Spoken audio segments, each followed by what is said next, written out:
The EPA found that CO2 and 5 other greenhouse gases are a threat to public health and welfare, specifically because they contribute to man-made global warming. Greenhouse gases from human activity are increasing at unprecedented rates and are affecting our environment and threatening our health. The finding will not mean immediate new limits on CO2.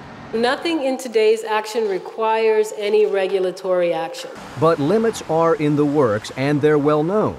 The auto industry has already agreed to cut tailpipe pollution by 950 million tons and raise car mileage standards from around 28 to 39 miles per gallon by 2016.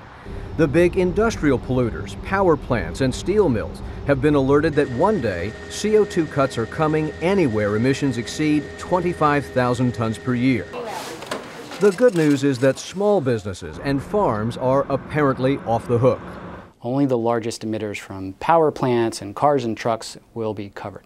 But the bad news, according to global warming skeptics like Senator James Inhofe, it would affect everyone who's buying electricity, is that cuts in CO2 will increase the price of electric power and lead to cuts in jobs. It would have a devastating effect on employment. It would cost in taxes millions and billions, and in terms of jobs, probably millions of jobs.